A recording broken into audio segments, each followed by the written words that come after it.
बहुत बड़ी खबर आ रही है।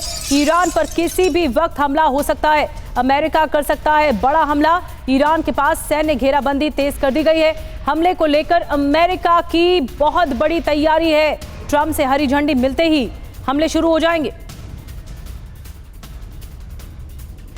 तो हमले की आशंका से ईरान में हलचल तेज है। खाड़ी में कई देशों के लिए फ्लाइट रद्द कर दी गई है। फ्रांस, स्विस समेत कई देशों का ये निर्णय है। इजराइल, यूएई और UEM जयपुर एक आदर्श लक्ष्य है।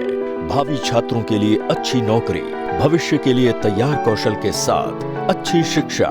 सऊदी की फ्लाइट भी प्रभावित, रद्द। यूके, कनाडा ने भी कई फ्लाइट्स रद्द कर दी हैं।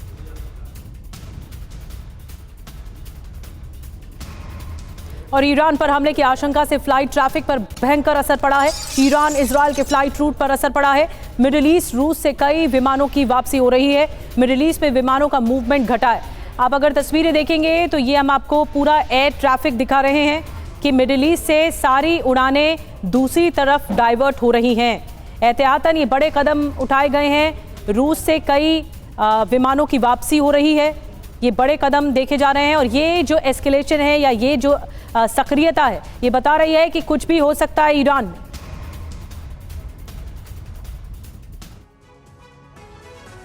तो ईरान के स्पेस रूट पर फ्लाइट के ट्रैफिक रूट पर साफ असर दिख रहा है। इससे पहले 22 जून को जब हमला हुआ था 2025 में, तो क्या हालात थे आपको बताते हैं। ईरान का स्पेस फ्लाइट ट्रैफिक, आज रात एयर ट्रैफिक, फ्लाइट ट्रैफिक पर असर रहेगा, ये आज की जानकारी मिल रही है। 22 जून 2025 रविवार की बात करें तो यूएस की स्ट्राइक हुई थी, उस दौरान भी ऐसे ही स्थिति देखने को मिली थी। ईरान इजराइल का रूट यहां पर बताया जा रहा है कि अवॉइड किया जा रहा है और जगह एयर स्पेस से फ्लाइट उड़ रही हैं, लेकिन यहां पर एयर स्पेस बंद कर दिया गया है।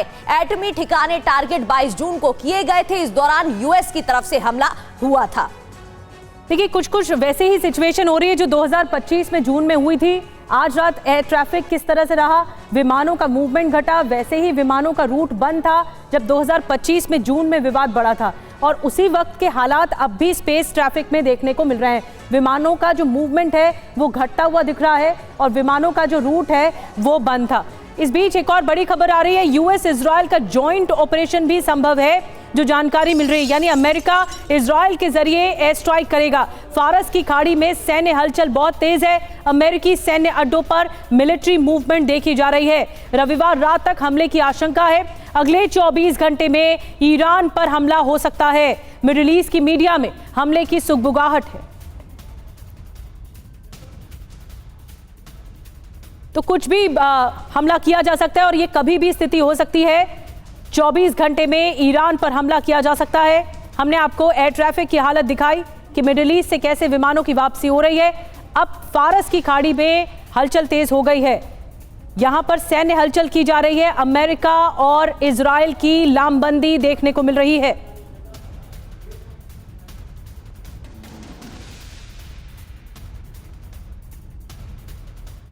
और अगले 24 घंटे में कुछ भी हो सकता है। किसी भी वक्त ईरान पर हमला संभव बताया जा रहा है। ऐसा क्यों कह रहे हैं हम? क्योंकि ईरान के खिलाफ अमेरिका का वीकेंड अटैक वॉर प्लान तैयार हो चुका है। रेडी टू अटैक मोड में अमेरिका की एयरफोर्स है। नेवल फ्लीट और ग्राउंड फोर्स भी तैयार है। मिडिल ईस्ट की मीडिया में खबरें हैं कि ईरान में स्ट्राइक की लोकेशन भी तय हो चुकी है। ईरान में अमेरिकी फोर्स के टारगेट तय किए गए हैं। इन ठिकानों की पूरी डिटेल अमेरिका के पास मौजूद है। कूटनीतिक तैयारी की जा रही है।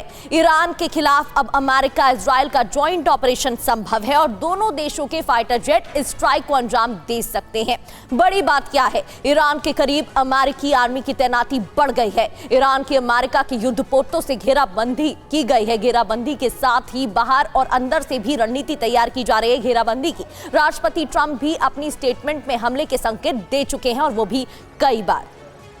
और हमारे साथ हमारे सहयोगी मनीष झा जुड़ चुके हैं। मनीष, ये जो सुगबुगाहट है, ये टाइमलाइन बहुत इंपॉर्टेंट है कि इस वक्त अमेरिका कभी भी प्रहार कर सकता है ईरान पर, और ये कहा जा रहा है कि जॉइंट ऑपरेशन होगा जो इजराइल के साथ अंजाम दिया जाएगा। बिल्कुल निधि, देखिए पिछले साल जब जून में 12 दिन की जंग शुरू हुई थी, उसके ठीक पहले इसी तरह की हलचल थी। मुझे याद है कि जब मैं इजराइल जा रहा था तो उस वक्त तकरीबन सभी एयरलाइंस ने अपनी फ्लाइट कैंसिल कर दी थी और हम लोग जॉर्डन से वाया लैंड रूट वहाँ इजराइल तक पहुंचे थे। तो ठीक उसी तरह के कमोबेश हालत हो रहे हैं कि air France, British Airways, KLM, इन सब ने इजराइल और मिडिल ईस्ट से संबंधित बहुत सारी फ्लाइट्स को अपनी कैंसिल कर दी है। वहीं दूसरी तरफ अगर आप देखें तो बहुत तेजी के साथ अमेरिकी सैन्य काफिला जो है वो आगे बढ़ रहा है ईरान की घेराबंदी के लिए। हालांकि मेरा अपना जो अनुभव है ईरान और इजराइल के वॉर को ग्राउंड से कवर करने का, उसके मुताबिक ईरान की ताकत का मुकाबला करने के लिए अमेरिका को कुछ और अभी एयरक्राफ्ट कैरियर चाहिए। उन्होंने अभी 2 या 3 एयरक्राफ्ट कैरियर भेजे हैं जिसमें बड़ा फ्लीट है, लेकिन इसके बावजूद भी ईरान की जितनी कैपेबिलिटी है उसका मुकाबला करने के लिए, क्योंकि ईरान ने साफ कर दिया है कि किसी भी तरह का स्ट्राइक अगर इजराइल और अमेरिका की तरफ से होता है, चाहे वो लिमिटेड हो, अनलिमिटेड हो, काइनेटिक हो, सर्जिकल हो, उसे ईरान ऑल आउट वॉर के तौर पर लेगा। और अगर ऐसा है तो फिर उसके लिए कम से कम 8 या 10 एयरक्राफ्ट कैरियर को मिडिल ईस्ट में अलग अलग सी में, चाहे मेडिटेरेनियन सी हो, रेड सी हो, वहां पर इन्हें तैनात करना पड़ेगा। देखिए सीधी सी बात है, जब ईरान से 2000 किलोमीटर दूर से मिसाइलें आती है तो अमेरिका को और इजराइल को मिलकर उसका मुकाबला करना होता है और उसके लिए कई लेयर के एयर डिफेंस सिस्टम चाहिए। लेकिन हाँ, तैयारी पूरी है और तैयारी लगातार बढ़ती जा रही है हर बीतते पल के साथ।